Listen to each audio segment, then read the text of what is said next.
ఈరోజు కదా పిశాచి పిన్ని. అనగనగా ఒక ఊరిలో ఒక ముసలివాడు ఉండేవాడు. అతనికి దైనా అనే కూతురు ఉండేది. అతని భార్య లేకపోవటం చేత కూతురే ఇల్లు చక్కబెడుతూ ఉండేది.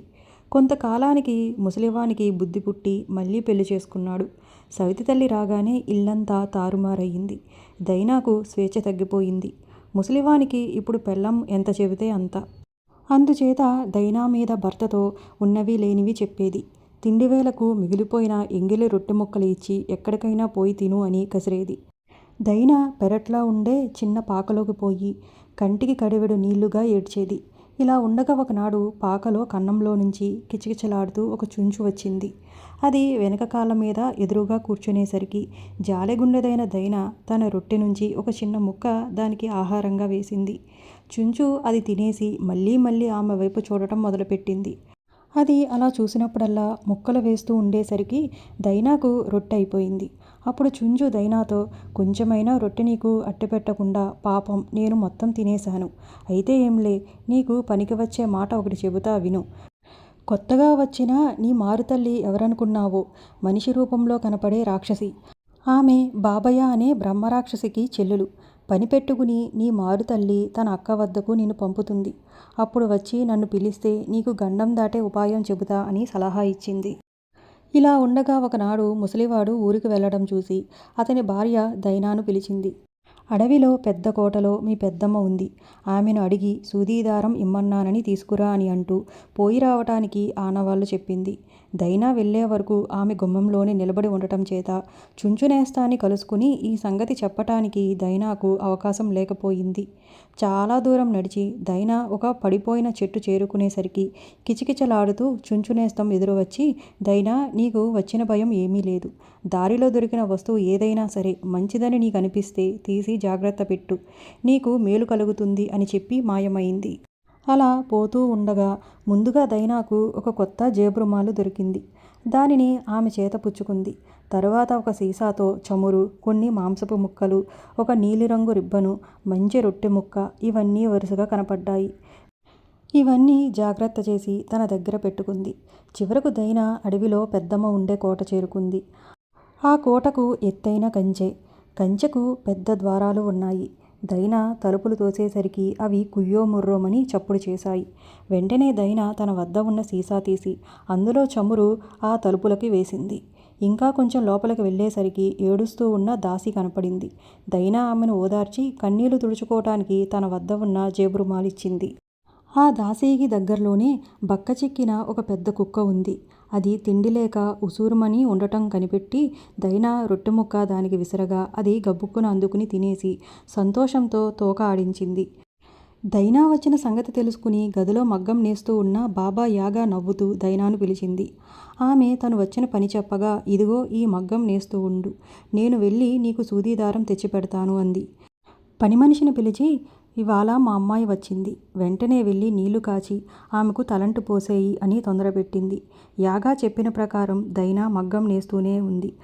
ఆమెకు గదిలో ఒక నల్లపిల్లి కనిపించి, నాకు 3 రోజుల నుంచి తిండి లేదు, కడుపు మాడిపోతుంది అనగానే దయగల దైన తన దగ్గర ఉన్న మాంసపు ముక్కలు వెంటనే పిల్లికి పడేసింది. నల్లపిల్లి సంతోషించి, అమ్మాయి, నువ్విక్కడ ఎక్కువసేపు ఉన్నావంటే నీ ప్రాణాలకే ముప్పొస్తుంది. తప్పించుకుపోయే ఉపాయం చెబుతా విను. మీ పెద్దమ్మ ఇప్పుడు నీళ్ళ గదిలో ఉంది. నీకు బదులు నేను మగ్గం నేస్తూ ఉంటాను, నువ్వు పారిపో. ఆమె నిన్ను వెంట తరుముకొస్తే ఈ చేతిరుమాలు తీసి విసురు. ఆ తర్వాత కూడా తరుముకు వస్తే ఈ పువ్వు తీసి విసురు, నీకు మేలు కలుగుతుంది అని చెప్పి ఒక జేబురుమాల, పువ్వు ఇచ్చి పంపింది.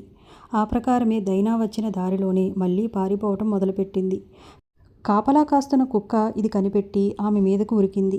కానీ తీరా మనిషిని చూశాక, ఓహో, ఈమె నాకు రొట్టె ముక్క ఇచ్చిన పిల్లలా ఉందే, చాలా మంచిది అని అనుకుని ఏమీ అనకుండా ముడుచుకుని పడుకుంది. ఆమె గుమ్మం వద్దకు వచ్చేసరికి తమకు చమురు పోసిన దైనాను గుర్తించి తలుపులు చప్పుడు చేయకుండా దారిచ్చాయి. గుమ్మం దాటగానే కళ్ళు పొడిచే ముళ్ళ చెట్టుంది. దైనా తన దగ్గర ఉన్న నీలి రిబ్బను తీసి దానికి కట్టింది. ఆ రక్కసి చెట్టుకి ఎంతో అందం వచ్చేసరికి అది పొంగిపోయి దైనాను కళ్ళు పొడవకుండా వదిలేసింది. ఇంకా ఏమీ ఆటంకం లేకపోయేసరికి దైనా లేడిపిల్లలాగా పరుగుపెట్టింది. ఇంతలో యాగా గదిలోకి వచ్చి చూసింది. దైనా కనపడలేదు. మగ్గం దగ్గర కూర్చున్న నల్లపిల్లిపైన మండిపడింది. పిల్లకు గుడ్లు పెరికేయకుండా ఎందుకు ఊరుకున్నావు అని అడిగింది. ఇన్నేళ్ల నుంచి పనిచేస్తున్నా, ఎండిపోయిన ఎముక ముక్కలు తప్ప మరేమన్నా పడేసిన పాపాన పోయావా? ఆ అమ్మాయి చూడు ఎంత మంచిదో, అడగకుండానే మంచి మాంసం ముక్కలు పెట్టింది అంటూ నల్లపిల్లి చెప్పింది. ఈ మాట వినగానే యాగ నల్లపిల్లి 4 కాళ్ళు పట్టుకుని విసిరి పారేసి గుమ్మం దగ్గరికి వెళ్ళింది. గుమ్మమా గుమ్మమా, ఆ పిల్ల పారిపోతుంటే ఎందుకు చప్పుడు చేయలేదు అని అడిగింది. ఆమె అడిగిన దానికి గుమ్మం, ఇన్నాళ్ల నుంచి నీకు చాకిరీ చేస్తూ ఉంటే ఒక్క నీటి బుట్టైనా వేసి గొంతు తడిపావా? ఆ అమ్మాయి చూడు ఎంత దయగలదో, అడగకుండానే మాకు చక్కగా నూనె పోసింది అంది. తరువాత పెద్ద కుక్క ఆ పిల్లపైన ఉరికి ముక్కలు చేయకుండా ఎందుకు ఊరుకున్నావు అని యాగ కుక్కను అడిగింది. ఎంతకాలంగా నీకు కొలువు చేసినా చాలీ చాలని మాడు రొట్టె ముక్కలే కదా నాకు పడేసింది. ఆ పిల్ల చూడు అడగకుండానే ఎంత మంచి రొట్టె ఇచ్చిందో అని పెద్ద కుక్క అంది. ఓ రక్కసి చెట్టా, ఆ పిల్ల కళ్ళు పొడవకుండా ఎందుకు వదిలేశావు అని చెట్టును అడిగింది యాగ. ఇన్నేళ్లుగా నీకు సేవ చేస్తున్నప్పటికీ ఒక్క నూలు పోగైనా కట్టిన పాపాన పోయావా? ఆ పిల్ల ఎంత మంచిదో చూడు, అడగకుండానే నాకు చక్కటి రిబ్బను కట్టింది అని రక్కసి చెట్టు జవాబు చెప్పింది. చివరకు దాసీదాని వద్దకు వచ్చి, ఓసి పాపిష్టిదానా, నువ్వు నీళ్లు త్వరగా కాయకపోవటం వల్లే ఆ పిల్ల పారిపోయింది అని గోల చేసింది. నీకు ఎంతకాలం సాకిరీ చేస్తే ఏం లాభం? ఎప్పుడూ చివాట్లు వేయటమే తప్ప జానెడు గుడ్డముక్క పడేసి ఎరుగుదువా? జాలిగుండె గల ఆ అమ్మాయి చూడు, అడగకుండానే ఎంత అందమైన రుమాలు బహుమతి ఇచ్చిందో అంది ఆ పని మనిషి. ఇదే అదునుగా దైనా గబగబా పరిగెత్తిపోతూనే ఉంది. నల్లపిల్లి చెప్పినట్లుగా ఆమె ఒక్కసారి నేలకు చెవి ఆనించి వినేసరికి యాగ పరిగెత్తి వస్తున్న చప్పుడు వినపడింది. అప్పుడు దైనా జేబురుమాలు తీసి నేలమీద విసరగా అది ఒక పెద్ద ఏరుగా మారి దైనాకు యాగాకు మధ్య అడ్డుగా ప్రవహించింది. ఆ పెద్ద ఏరు దాటలేక యాగ ఇంటికి పోయి తన పశువుల మందను తోలుకువచ్చి ఒక్క చుక్కైనా మిగలకుండా ఏట్లో నీటిని తాగమంది. యాగ చెప్పిన ప్రకారం పశువులు ఏటిలో నీళ్లన్నీ తాగేశాయి. ఏరు ఎండిపోగానే యాగ మళ్ళీ దైనాను వెంబడించింది. దైనా తన తలలో పువ్వు తీసి కిందకి విసిరేసరికి అక్కడ ఒక పెద్ద అరణ్యం తయారయ్యింది. ఆ అరణ్యంలోకి ప్రవేశించటానికి యాగ వంటి బ్రహ్మ రాక్షసికే సాధ్యం కాలేదు. అందుచేత కాళ్ళీడ్చుకుంటూ యాగ మళ్ళీ తన కోటకు వెళ్ళిపోయింది. ఇదే సందు చూసుకుని దైనా అడవులు దాటి ఇంటికి వెళ్ళింది. కానీ ఇంటి లోపలికి వెళ్ళాలంటే ఆమెకు జంకు కలిగింది. అప్పుడు ఆమె తనకు అలవాటైన పాకలోకి పోయేసరికి చెంచునేస్తం నవ్వుతూ వచ్చి, దైనా, నేను చెప్పినట్లుగా నువ్వన్నీ బాగానే చేసుకువచ్చావు. మీ నాన్న ఇప్పుడు ఇంట్లోనే ఉన్నాడు. ఇప్పటి వరకు జరిగిన సంగతులన్నీ భయపడకుండా ఆయనతో చెప్పు అని సలహా ఇచ్చింది. జరిగిన కథంతా దైనా తన తండ్రితో పోసగుచ్చినట్లు చెప్పేసరికి ఆయన రెండో భార్యను మెత్తగా తన్ని తరిమేశాడు. చేసేది లేక ఆమె తన అసలు రూపం ధరించి అడవులు పట్టిపోయింది.